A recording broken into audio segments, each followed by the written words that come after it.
Selamat malam, Shalom, Bapak Ibu, Saudara sekalian. Malam ini kita bertemu lagi dalam sesi 9 Kitab Bilangan, yaitu sesi terakhir Kitab Bilangan, dengan tema kesimpulan Kitab Bilangan. Jadi Bapak Ibu yang sudah mengikuti dari sesi 1 sampai 8, kalau mendengar kesimpulan ini akan mudah menyerap, sebab ini hanya kesimpulan. Ya, dulu sebelumnya, mari kita berdoa. Bapa di surga, terima kasih untuk kesempatan setiap Rabu malam, di mana kami dari segala penjuru bumi ini berkumpul di ruangan Zoom untuk mendengarkan firman-Mu. Kami percaya berkat Tuhan melimpah atas kami, terutama akan kebenaran firman-Mu. Berkati terus gerejamu di tempat ini, juga online Bible Study ini, dan juga mulut hamba-Mu ini untuk menyampaikan kebenaran. Hanya di dalam nama Tuhan Yesus kami berdoa dan mengucap syukur. Amin. Oke, saya share dulu ya.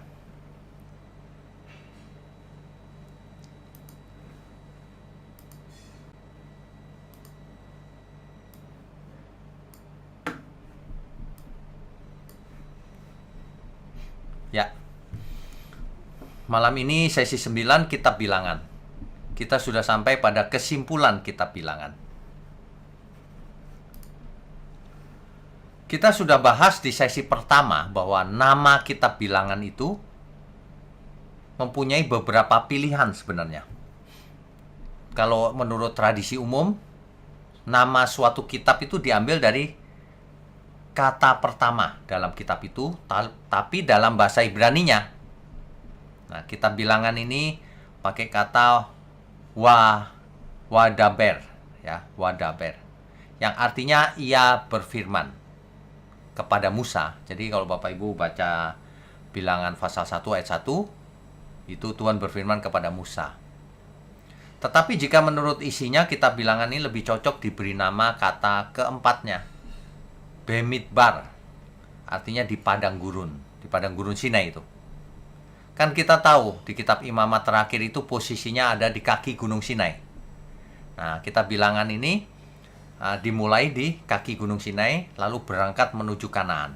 Ya, frasa di padang gurun ini muncul berkali-kali dalam Kitab Bilangan ini. Mengapa? Karena memang mereka sedang melakukan perjalanan di padang gurun menuju Kanaan. Nah, nama Kitab Bilangan diambil dari Kitab Septuaginta, memakai kata arithmoi. Ya, arithmoi itu dalam bahasa Latinnya numeri, dalam bahasa Indonesianya bilangan. Oke, kita lanjutkan dulu. Ya.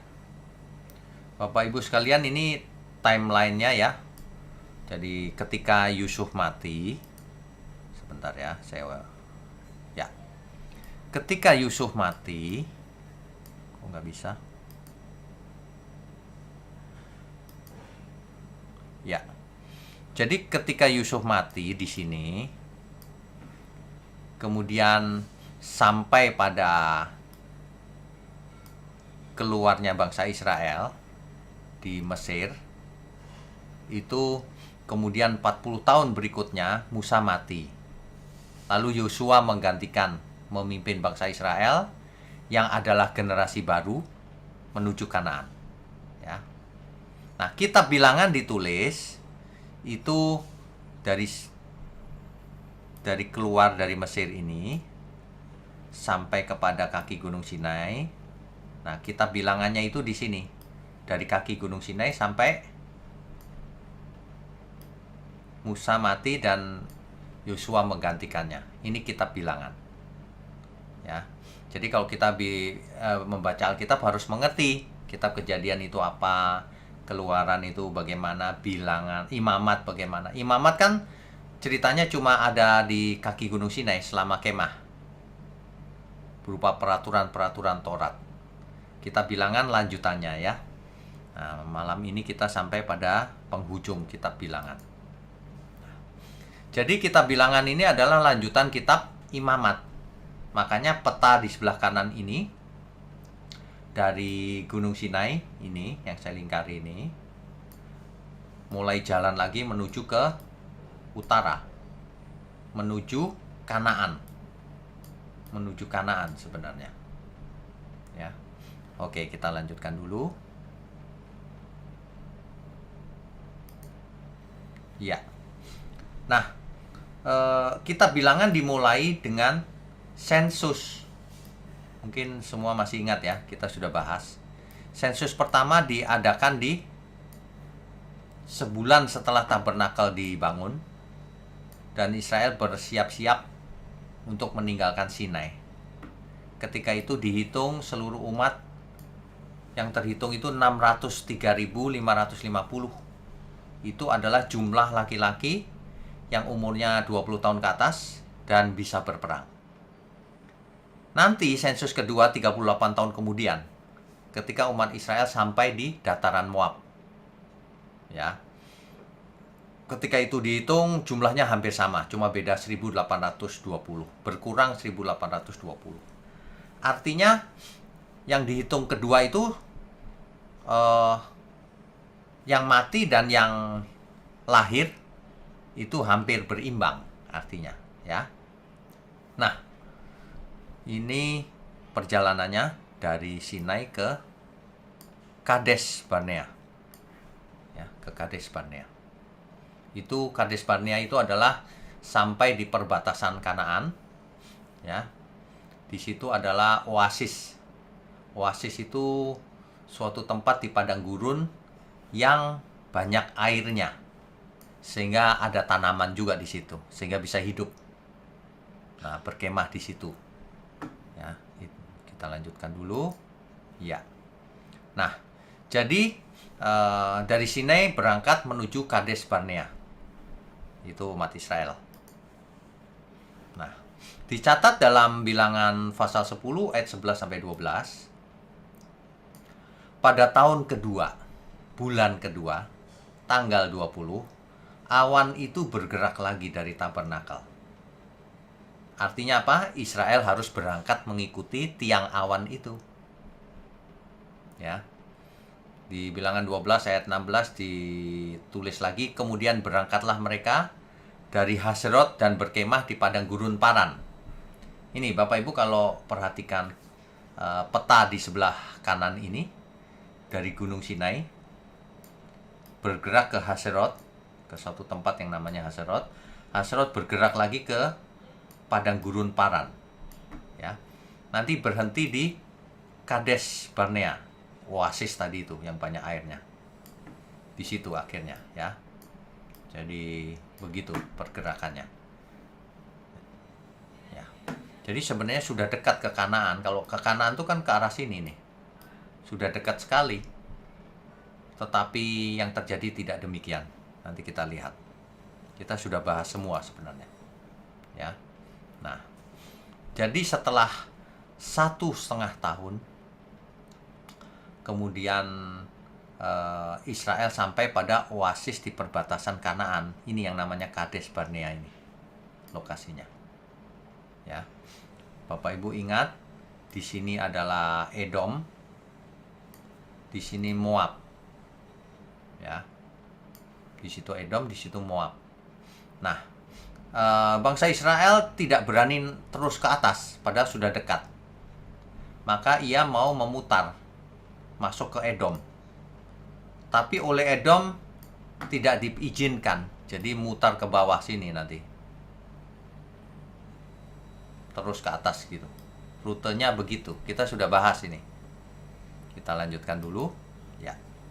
Nah, kronologi dari kitab Kejadian sampai Bilangan ini kita ringkas sebagai berikut. Bilangan 20 sampai 21 itu mencatat perjalanan dari Kades Barnea tadi itu ke dataran Moab. Itu memakan waktu 38 tahun ternyata. Mengapa demikian? Kok lama sekali? Ya, kita sudah bahas di sesi-sesi yang lalu. Umat Israel memberontak. Tidak mau jalan lagi. Maunya di Kades Barnea saja sampai mati. Tidak mau melanjutkan ke Kanaan. Karena takut terhadap penduduk Kanaan. Karena penduduknya besar-besar, tinggi besar.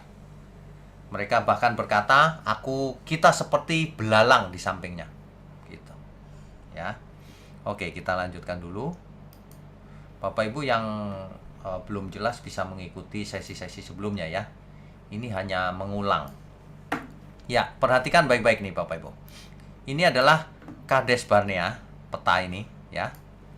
Dari sini Israel mengirim mata-mata, 12 mata-mata, masih ingat?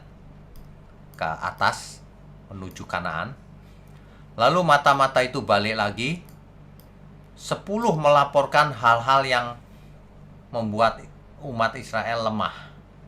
Di sana besar-besar penduduknya, bentengnya tinggi-tinggi, kuat-kuat gitu. Sehingga hampir seluruh bangsa Israel menolak untuk melanjutkan perjalanan. Hanya Kaleb dan Yosua yang melaporkan, Tuhan beserta kita, kita harus lanjut. Nah, akhirnya diambil jalan ke samping sini. Berhenti di sini, minta izin kepada Edom untuk terus menerjang ke sini. Tapi tidak diizinkan oleh Edom. Makanya muter ke bawah akhirnya perjalanannya. Muter ke bawah. Terus ke atas. Menuju melewati Moab sampai dataran Moab nanti. Ya. Begitu. Nah. Oke, kita lanjutkan dulu. Ya. Bapak Ibu sekalian, ini Moab. Kan perjalanannya tadi ke atas ya. Nah, lewat Moab sampai di namanya Jahaz. Ya. Lalu terus menuju Hesbon. Hesbon ini adalah kota Raja Sihon, yaitu rajanya orang Amori. Dan Israel mengalahkan orang Amori. Kemudian Israel terus ke utara, ke Edrei ini. Raja Basan yang namanya Og menyongsong di sana, perang juga. Dan Israel menang lagi. Ya, demikian. Lalu Israel berkemah di sekitar sini. Ini menyebabkan Raja Moab yang namanya Balak takut. Karena Israel selalu memenangkan peperangan. Makanya Moab mengirim utusan untuk membayar Bileam. Masih ingat ya? Bileam adalah tukang sihir, tukang tenung dari Mesopotamia. Bayaran, profesional. Bileam dibayar untuk mengutuk Israel supaya kalah. Tapi Bileam ditegur Tuhan, diberitahu bahwa kamu harus memberkati Israel. Jadi diperintah untuk mengutuk malah memberkati. Bileam bukan nabi. Kalau disebut nabi ya nabi pagan lah, nabi kafir. Nabinya Mesopotamia. Orang yang tidak percaya kepada Tuhan. Meskipun ia mendengar suara Tuhan. Karena Tuhan menegurnya. Terbukti bahwa semuanya gagal rencananya. Justru Bileam memberkati. Tapi Bileam rupanya licik. Bileam mempunyai siasat. Israel tidak bisa dikalahkan dengan mantra, dengan kutukan lewat mantra. Tidak bisa dikalahkan dengan militer, perang, nggak bisa. Lalu Bileam mengusulkan agar mengirim perempuan-perempuan Moab dan Midian untuk merayu Israel. Akhirnya Israel jatuh ke dalam dosa perzinahan. Bahkan menyembah Baal Peor, dewa-dewanya Moab dan Midian. Ya. Ini sudah kita bahas juga. Ya. Oke, kita lanjutkan dulu. Ya. Jadi di Bilangan 22 ayat 1, kemudian berangkatlah orang Israel dan berkemah di dataran Moab, di daerah seberang sungai Yordan dekat Yeriko. Ini Yeriko, Bapak Ibu. Saya lingkari nih kota Yeriko. Bapak Ibu kalau hari ini ke tur ke Israel, biasanya dibawa ke Yeriko juga. Tapi di sana cuma beli souvenir dan kurma. terkenal kurmanya di sana. Nah, ya. Musa hanya sampai di sini, di puncak Gunung Nebo. Dari kejauhan melihat Kanaan. Melihat Kanaan. Melihat Yerusalem. Melihat Bethlehem. Ya, dari jauh. Melihat Laut Mati. Kalau Bapak Ibu tur hari ini, di puncak Gunung Nebo itu, kita bisa lihat dengan mata telanjang, nggak pakai teleskop. Dari kejauhan kelihatan Laut Mati, Bethlehem, Yerusalem, Jericho, gitu, ya. Ini, nah Musa hanya sampai di situ. Karena Musa tidak menghormati kekudusan Tuhan. Musa pernah bersalah bukan? Memukul batu padahal hanya disuruh memerintah batu untuk mengeluarkan air.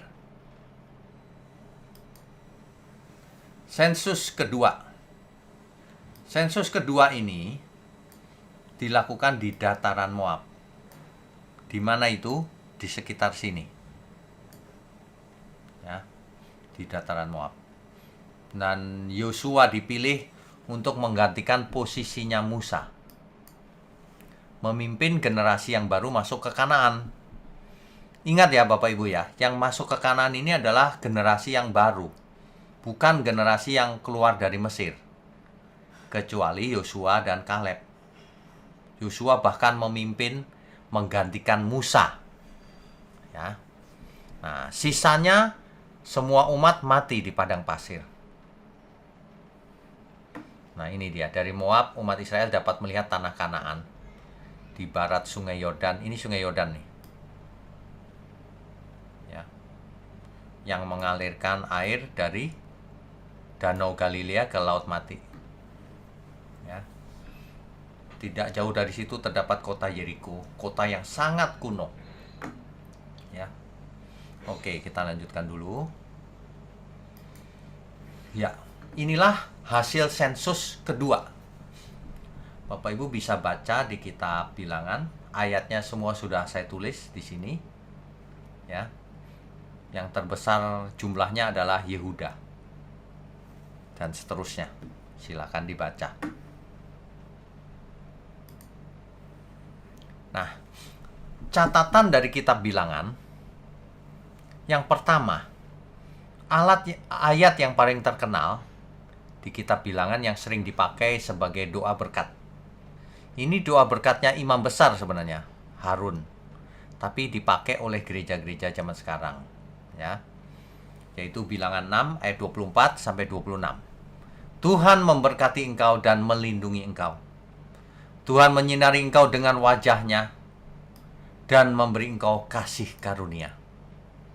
Tuhan menghadapkan wajahnya kepadamu dan memberi engkau damai sejahtera. Sedangkan ayat yang menulis murka Tuhan ada beberapa. Tapi antara lain ini, Bilangan 32 ayat 13. Sebab itu bangkitlah murka Tuhan kepada orang Israel, sehingga ia membuat mereka mengembara di padang gurun 40 tahun lamanya, sampai habis mati segenap angkatan yang telah berbuat jahat di mata Tuhan. Begitu. Nah, bicara soal doa berkat. Doa berkatnya imam besar Harun ini masih berlaku loh. Kita sekarang sebagai orang percaya Kristen, kita mendapatkan kasih karunia, juga mendapatkan damai sejahtera. Betul? Amin ya. Baik, kita lanjutkan dulu. Ya.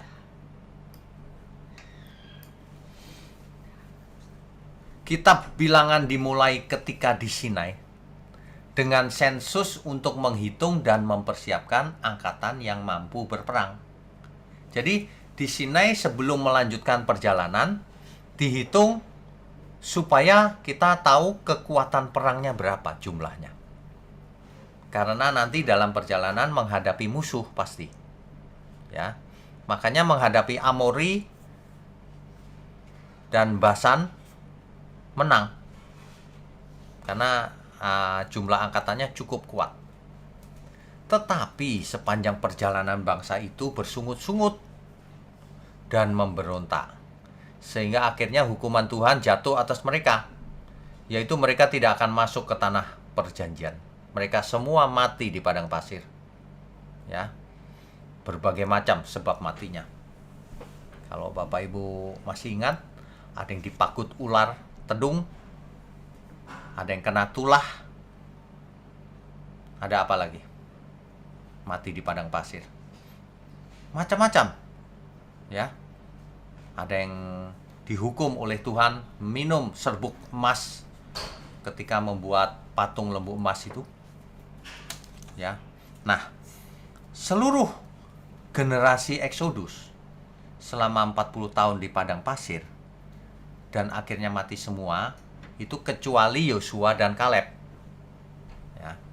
Nah, yang memasuki tanah Kanaan adalah generasi yang baru di bawah kepemimpinan Yosua yang menggantikan Musa. Saya rasa ini jelas ya, ini sudah sering kita ulang-ulang. Bapak Ibu jadi mengerti kitab bilangan dengan baik nih kalau ikut online Bible Study OBS ini ya. Musa itu sebagai pemimpin seringkali menghadapi kesulitan juga loh. Tidak lama setelah keluar dari Mesir, Amalek kan menyerang umat Israel di Rafidim. Masih ingat nggak? Dan setahun kemudian di Kades, orang-orang Edom, Moab, Amon, Amorit, dan Midian berusaha memblokir rute menuju Kanaan. Mereka menghalang-halangi Israel menuju Kanaan, sehingga terjadi ada yang perang, ada yang dihindari. Edom, Israel tidak memeranginya karena pesan Tuhan sendiri. Edom itu kan saudara ya. Israel dari Yakub, Edom dari Esau. Makanya Israel menghindari dengan memutari Edom. Nggak boleh ya sudah, mutari Edom gitu ya.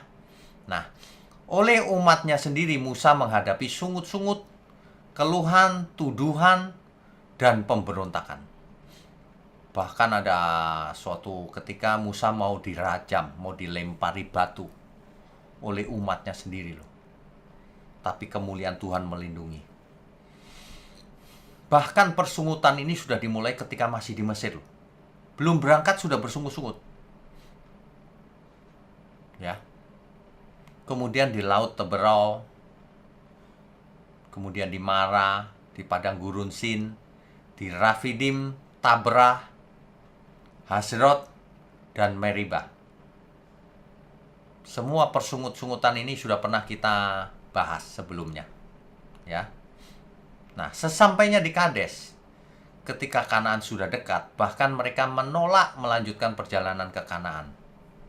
Musa sebagai pemimpin capek hati juga sebenarnya. Ya. Nah, selain itu Musa menghadapi kesulitan juga dengan para pemimpin yang ia percayai. Harun membuat patung lembu emas di kaki Gunung Sinai. Menyusahkan Musa. Bikin Musa susah hati. Miriam dan Harun mengata-ngatai Musa dan meragukan otoritasnya. Tapi Tuhan marah loh gara-gara itu. Makanya Miriam dan Harun setelah kejadian itu nggak sampai 1 tahun mati. Tidak sampai tanah perjanjian juga. 10 dari 12 mata-mata yang dikirim oleh Musa malah mematahkan semangat umat. Sehingga umat melawan dengan tidak mau melanjutkan perjalanan. Orang-orang bahkan mau melempari batu kepada Musa. Kesulitan Musa luar biasa sejak dari Mesir tuh. Belum berangkat aja udah dilawan.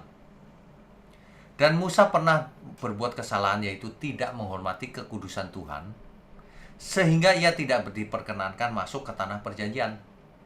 Musa hanya melihat dari jauh saja. Ya. Oke. Nah, di perjanjian baru Rasul Paulus menulis di 1 Korintus 10 ayat 1 sampai 12. Israel yang dalam perlindungan tiang awan menyeberang laut, makan makanan rohani yang sama, tapi memberontak sehingga tewas. Itu diulang oleh Rasul Paulus supaya kita tidak mengulang kesalahan yang sama. Ya, nanti dibaca aja. Nah, yang menarik adalah 1 Korintus 10 ayat 4. Coba kita baca ya.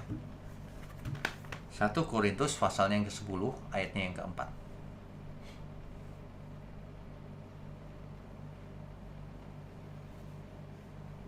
Dan mereka semua minum minuman rohani yang sama, sebab mereka minum dari batu karang rohani yang mengikuti mereka.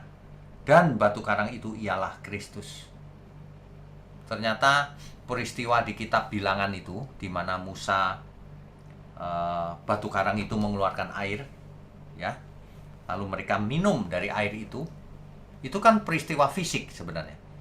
Tapi dipakai oleh Rasul Paulus untuk menjelaskan bahwa itu rohani. Dan batu karang itu ialah Kristus. Sebenarnya yang menyertai Israel adalah Kristus. Makanya Kristus sebenarnya sudah hadir di perjanjian lama, meskipun belum inkarnasi. Ya, ini penjelasannya. Batu karang itu ialah Kristus. Bukan berarti batunya itu Kristus, bukan. Kristus berupa batu itu ya Pak, bukan. Maksudnya yang menyertai mereka itu Kristus. Ya, jelas ya. Nah, yang menarik lagi di ayat ke-6, semuanya ini telah terjadi sebagai contoh bagi kita untuk memperingatkan kita supaya jangan kita menginginkan hal-hal yang jahat seperti yang telah mereka perbuat. Jangan begitu jadi orang.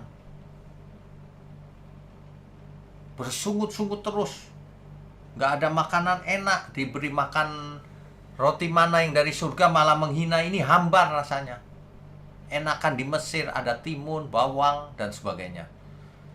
Terus bangsa Israel minta daging, maunya pikirannya itu cuma soal makanan. Orang kalau pikirannya tidak benar, fokusnya salah. Mestinya ia melihat banyak mujizat sudah dilakukan Tuhan di depan mata mereka. Bahkan laut terbelah.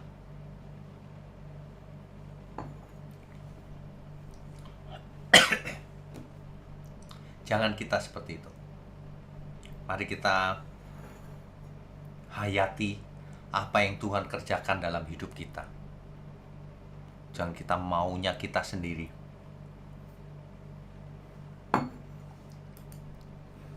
Ya, berikutnya, bangsa Israel itu menyembah berhala, berzina, menyembah Baal Peor, mencobai Tuhan, bersungut-sungut, macam-macam. Nah, jangan kita seperti itu, ya. Oke.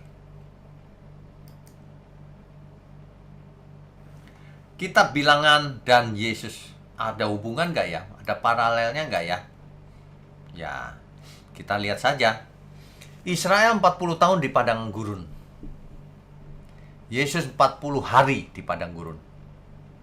Untuk dicobai oleh iblis. Israel tidak lulus pencobaan di padang gurun, sehingga mereka semua mati. Kecuali Yosua dan Kaleb. Tapi Tuhan Yesus lulus dicobai iblis. Yohanes 3 ayat 14. Ayatnya demikian. Dan sama seperti Musa meninggikan ular di padang gurun. Masih ingat ya peristiwa Nehustan? Musa diperintah Tuhan untuk membuat patung ular tembaga di padang gurun.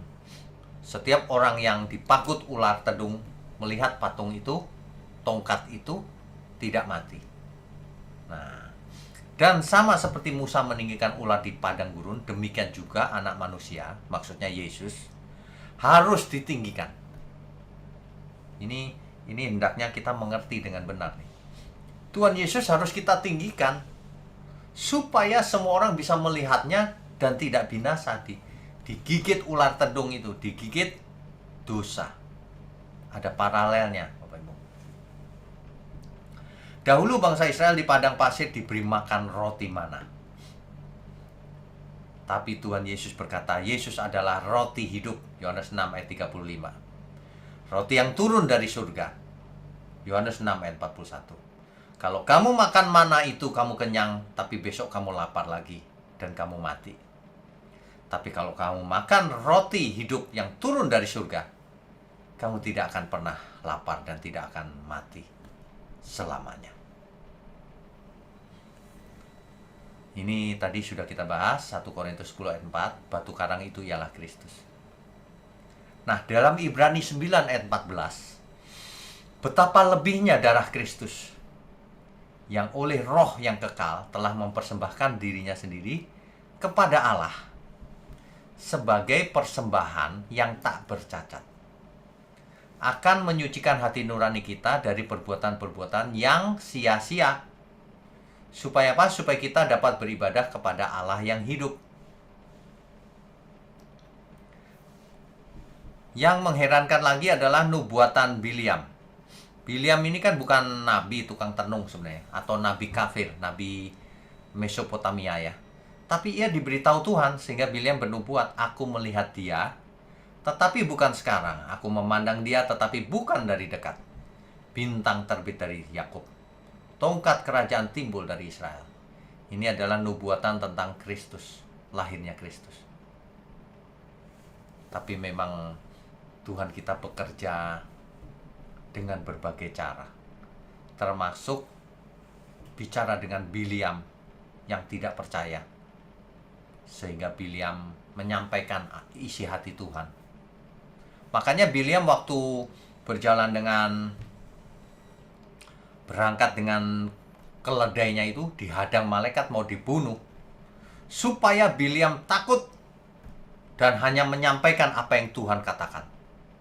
Itu maksudnya Bileam dipakai Tuhan. Begitu ya. Jadi semuanya menjadi jelas sekarang. Ya. Jadi peringatan buat kita tadi itu 1 Korintus 10 ayat 6. Kalau kita belajar Alkitab itu, kita harus belajar bahwa itu peringatan di Perjanjian Lama itu. Jangan seperti istri Lot yang menoleh, kan begitu. Jangan seperti orang-orang yang tidak mau masuk ke Bahtera Nuh dan lain-lain.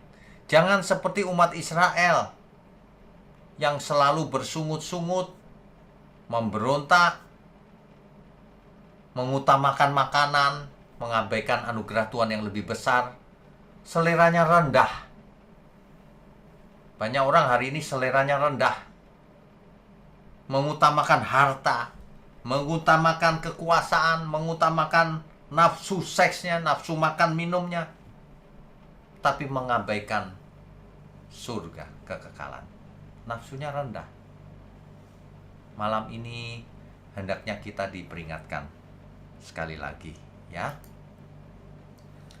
Rabu depan kita akan masuk ke kitab berikutnya, kitab kelima dari kitab Taurat, yaitu kitab Ulangan ya, Bapak Ibu sekalian. Jadi ya, oke. Jadi dengan ini kita sudah bisa menyimpulkan kitab Bilangan. Kitab Bilangan itu mengisahkan perjalanan lanjutan dari kaki Gunung Sinai menuju Kanaan. Nah, sebelum berangkat dihitung dulu angkatan perangnya ada berapa nih, sensus. Itu di kaki Gunung Sinai. 38 tahun kemudian itu sensus yang kedua. Itu di dataran Moab. Sudah hampir sampai di Kanaan. Kanaan sudah terlihat dari jauh. Ya, itu 38 tahun kemudian. Mengapa dihitung lagi? Mau dihitung kekuatannya sekali lagi, karena sampai ke Kanaan perang lagi nanti. Begitu, ya. Nah, yang menyedihkan adalah semua umat yang dipilih Tuhan yang keluar dari Mesir, tidak ada yang sampai ke Kanaan. Semua binasa di padang pasir kecuali Yosua dan Kaleb. Menyedihkan hal ini. Tapi itu tidak heran. Mengapa? Karena mereka tidak pantas masuk tanah perjanjian. Menggerutu, bersungut-sungut, menghina roti mana, mau mencelakai Musa, membuat patung lembu emas, berhala, berjinah kepada perempuan Moab, dan sebagainya. Ya. Jadi ada banyak sekali kesalahan yang dibuat. Kitab Bilangan ini kitab yang tragis sebenarnya. Kematian semua generasi yang lama. Musa akhirnya mati. Lalu dilanjutkan oleh Yosua. Di pertemuan mendatang kita akan lanjutkan dengan kitab Ulangan.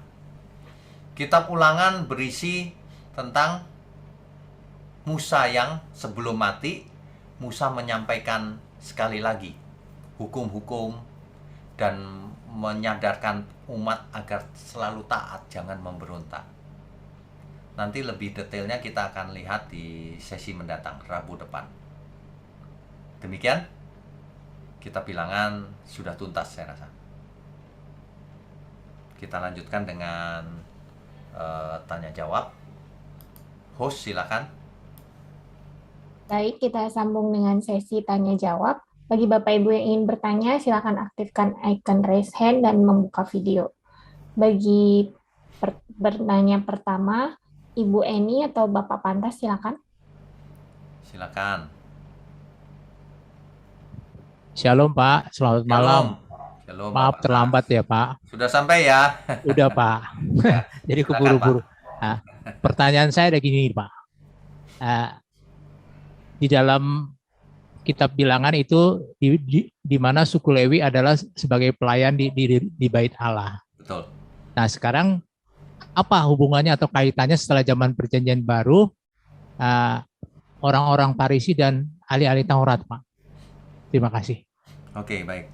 Jadi di Perjanjian Baru itu ada, sebelum Perjanjian Baru juga imam-imam itu ada yang di luar suku Lewi, Pak.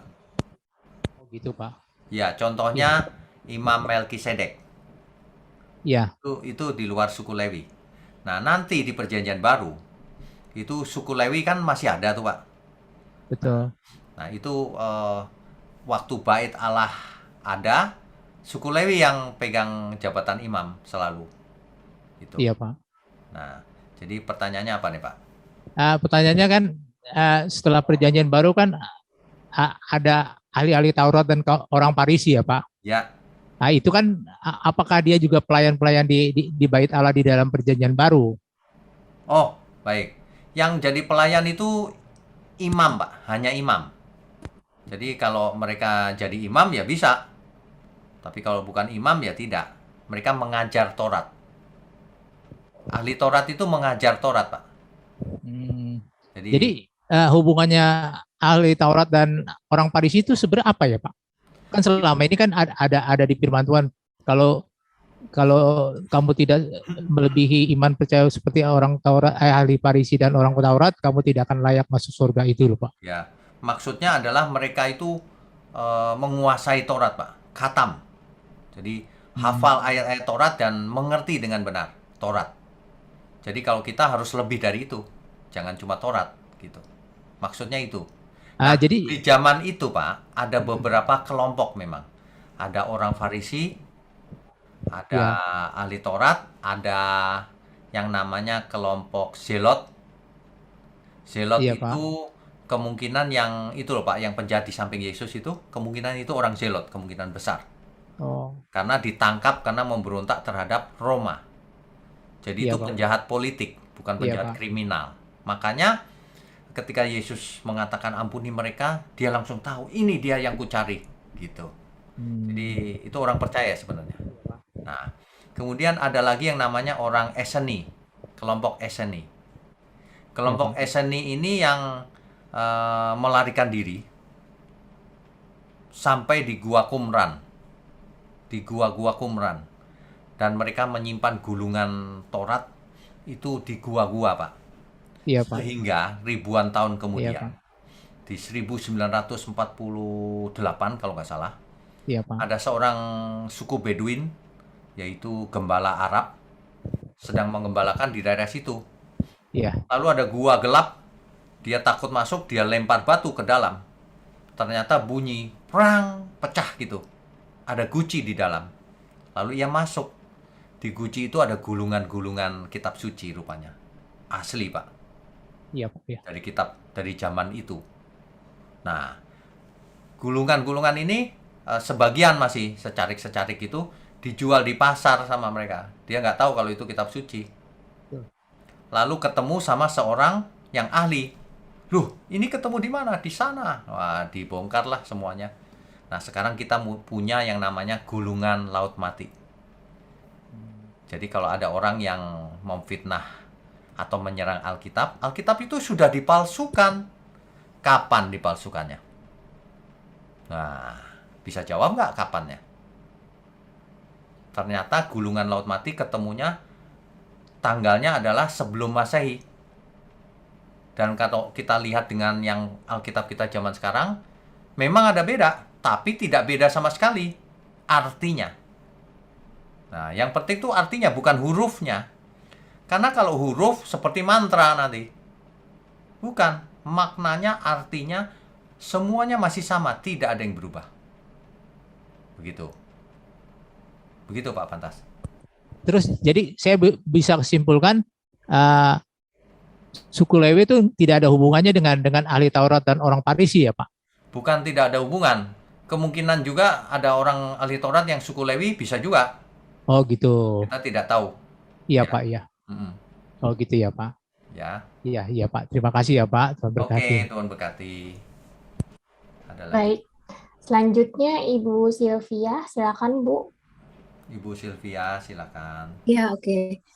Terima kasih co-host. Selamat malam Pak Wignyo. Ya, selamat malam. Shalom. Saya cuma mau tanya ini Pak.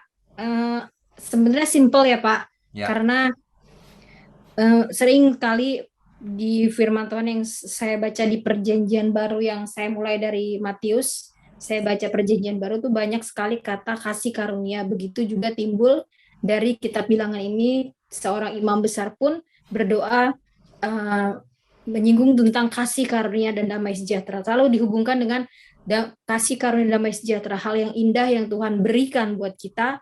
Begitu juga di Perjanjian Baru, dihubungkan dengan iman dan pengharapan dan kasih dan setia. Nah, sebenarnya tuh kasih karunia itu simpel sih Pak, supaya jelas gitu. Kasih karunia itu apa sih Pak? Karena kan di situ tulis baik. Tuhan adalah kasih, Allah itu kasih. Baik. Jadi meskipun Imam Harun mengucapkan doa itu, kasih karunia dan damai sejahtera di zaman itu pengertiannya belum sedalam di Perjanjian Baru. Oh iya. Ya. Karena mereka Pak, orientasinya masih berkat fisik kebanyakan. Fisik ya. Kebanyakan begitu. Kutuk-kutukan kan juga fisik semua, nggak punya anak, mandul, kemudian apalagi kutuk jadi kusta tiba-tiba begitu. Iya. Tapi sesampainya di Perjanjian Baru, kasih karunia itu hubungannya dengan keselamatan jiwa, bukan cuma jasmani. Iya. Jasmani nggak terlalu penting, yang penting keselamatan jiwa. Nah, kasih karunia ini kan beda. Ketika Tuhan Yesus mati di kayu salib, maka kasih karunia itu menjadi sempurna. Begitu. Makanya fokus kita tidak boleh kesembuhan fisik. Fokus kita adalah kesembuhan jiwa kita. Yang cara berpikirnya salah, yang hatinya masih suka bersungut-sungut dan sebagainya. Semua harus sembuh. Oleh bilur-bilurnya kamu sudah sembuh. Harus sembuh ini bukan sembuh fisiknya. Begitu. Banyak orang ngajarnya salah. Yang diomongin kesembuhan terus dari dulu. Kesembuhannya kesembuhan cara berpikir fisik. Ya Pak. Cara berpikir, cara berperasaan. Sebab dalam Filipi 2 ayat 5 dijelaskan dengan jelas tuh bahwa kenakanlah pikiran dan perasaan Kristus. Kita harus berpikir seperti Kristus berpikir dan berperasaan seperti Tuhan berperasaan. Gitu. Jadi definisi kasih karunianya? Definisi kasih karunia itu bisa juga ada kata lain anugerah, ya kan? Oh iya. Artinya gini, artinya kita itu sebenarnya nggak layak, tapi diberi anugerah. Sesuatu yang bernilai tinggi, padahal kita tidak layak. Iya. Tapi bukan berarti anugerah itu gratis. Iya. Setelah kita diberi anugerah, ya kita harus bertobat, harus melayani Tuhan sampai mati, taat gitu. Iya. Ya. Ya. Oke. Terima kasih Pak. Tuhan Yesus memberkati. Tuhan berkati. Ya. Berikutnya.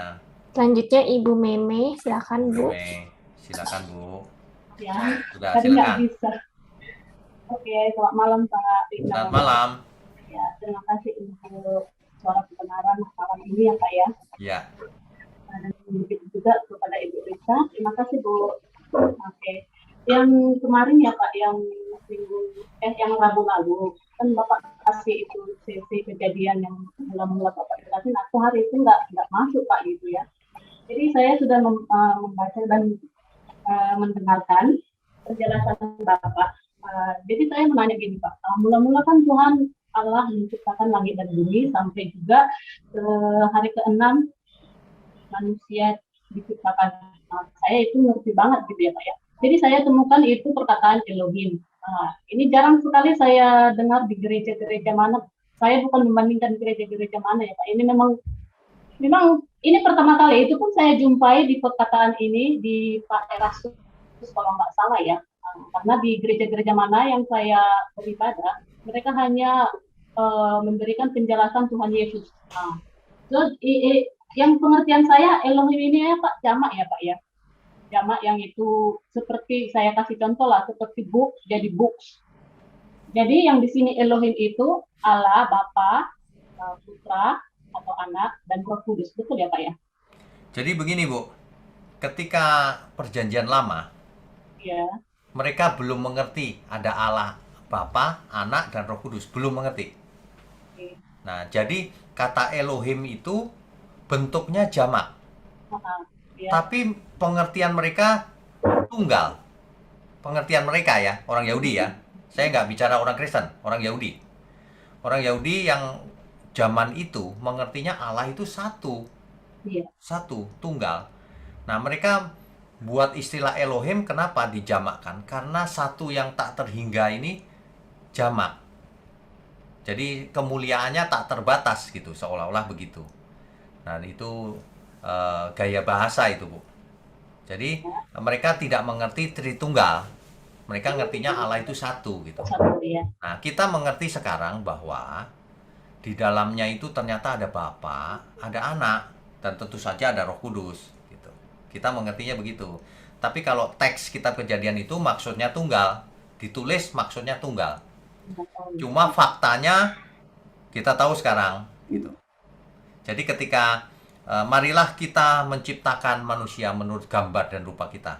Kita di situ bisa juga antara Bapa, Anak, dan juga seluruh malaikat yang ada. Itu seperti sidang begitu, mungkin saja. Jadi itu tidak terlalu perlu didebatkan. Enggak, malaikat enggak ada. Ya boleh, ya terserah.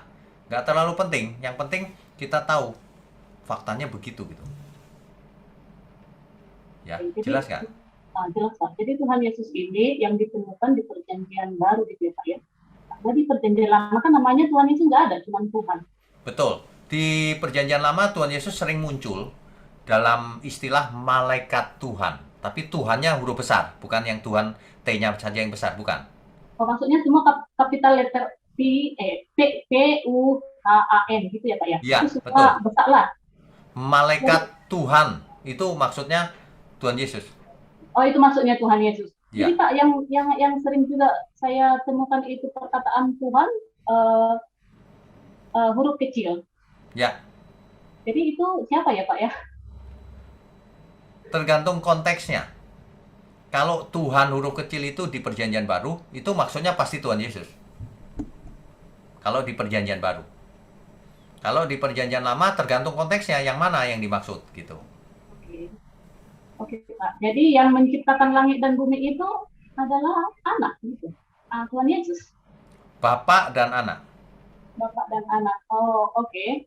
Tentu saja Roh Kudus berperan di sana juga kan? Kan dikatakan roh itu melayang-layang, roh Allah melayang-layang. Oke. Jadi semuanya bekerja sama. Tapi malaikat tidak ikut. Oke.